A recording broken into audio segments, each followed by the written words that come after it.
Hi everyone, welcome back to our channel. Today I am bringing you my end of winter book haul, and the reason I know that it's finally getting to be the end of winter, because there was snow in my car this morning, it's the fact that I'm actually filming this video after I got home from work. Amazing! I have a pretty good stack here, 9 books. That's definitely more than my usual. The majority of these were either given to me for Christmas as gifts, or I bought them using gift cards that I got for Christmas, and I finally made my purchases and it's time to share them with you. The first 2 books that I want to share are actually ones that were given to me for Christmas. The first one was given to me by my boyfriend's sister. She got me The Little Book of Hygge, The Danish Way to Live Well. This is by Meek Viking, and this is a book that I have definitely seen on BookTube before.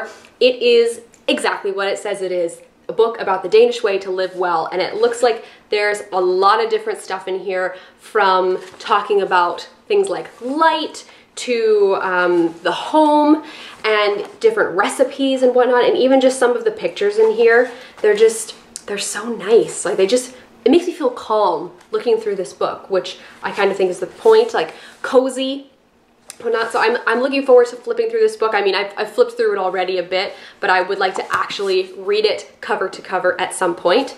The other book that I got is a bit of a fun one. This was actually given to me by Les, and it is 50 Hikes in Massachusetts, Hikes and Walks from the Top of the Berkshires to the Tip of Cape Cod by John Brady and Brian White. This is retro. It's like vintage. This is very vintage. I think it was published in the 80s. Gotta love that cover with the brown, red, and yellow. But Leslie actually lives in Massachusetts now, and I love hiking, so she got this to me as sort of a, hey, when you come visit me, we have to do some of these hikes, which I'll find very hilarious if that actually happens, because Leslie does not like hiking at all, but I love hiking. And this is not really one of those books that you read cover to cover, but I did want to share it, because it's just one of those things that everybody can relate to, getting those types of books from their friends where it may not mean much to other people, but to you two, it's kind of like a fun little joke. So I have this one just sitting on my shelf now so that I can peruse through it on occasion. The next 2 books I want to talk about, you'll have actually seen them already if you've watched my 9 books I want to read in 2019 video. These 2 popped up in there. I acquired these at my local indie bookshop, but like the bookshop in Vermont that I grew up knowing about.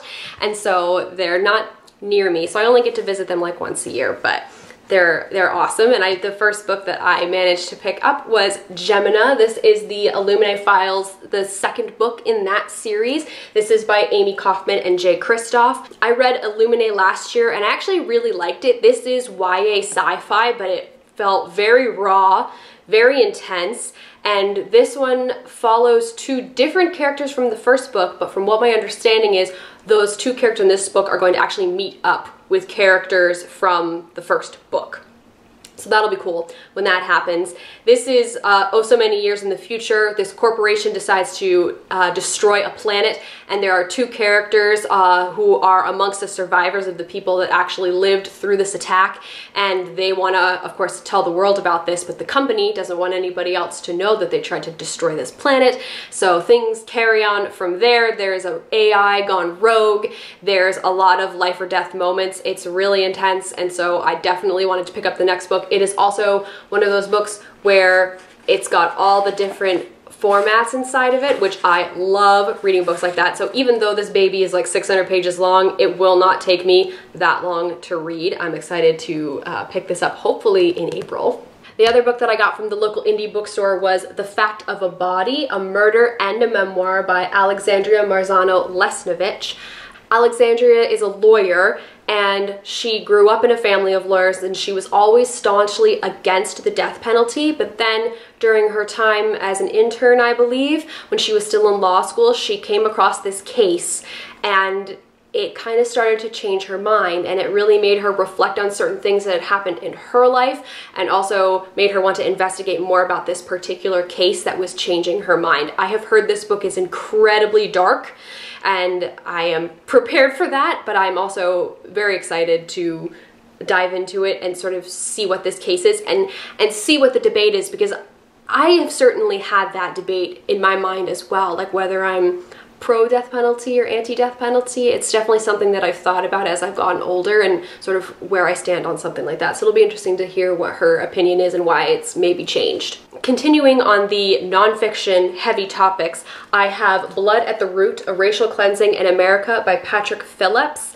This is about Forsyth County in the turn of the 20th century. It actually has a very large African-American population. One day, 3 young black men are accused of raping and murdering a white woman, and that causes all of the white people living around and in the county to come in and drive out all of the African Americans living there, basically conduct a racial cleansing. How that goes down, I will find out in this book, and this book also discusses other racial cleansings that have happened in America, but I think the main focus is on this one in Forsyth County. This is going to be, once again, very intense, very dark, but a reality, a situation that I need to know more about, that more of us need to think about, and also how that affects where we are today in the United States. These next two, you guys are going to be so proud of me. I finally got The 7 Husbands of Evelyn Hugo by Taylor Jenkins Reid, and then I also got another Taylor Jenkins Reid, Daisy Jones and the Six. So even though I have not read any of her books, I now have 2 huge books. These are like BookTube's new darlings. So if you have not heard about The 7 Husbands of Evelyn Hugo, I don't know how you wouldn't have, because everybody is reading this book right now and loving it as well. This is about a Hollywood starlet who was popular in the 1950s.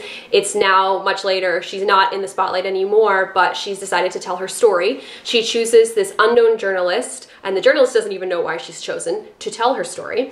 And we learn about it through The 7 Husbands. I think we're also going to find out why Evelyn chose this particular journalist to tell her story. All of that's kind of hinted on the back of the book, but I'm very excited to dive into this one and finally read it after all of the hype that it's been experiencing. I'm not like super averse to hype, but I'm definitely a little scared of it, so I'm hoping that this lives up to the hype for me. Now on to Daisy Jones and the Six. This is the one that people are currently hyping right now. This is actually an ARC copy that got sent to Les and I from Penguin UK, so thanks to them for sending this over to us. We basically entered a drawing. We had to like sign up on a list to be able to get this book because it was in such high demand. This one is about Daisy Jones and a band, this Daisy Jones and the Six, and this takes place in the 1970s in, I think in California, but probably also around the United States because they are a band and they're touring.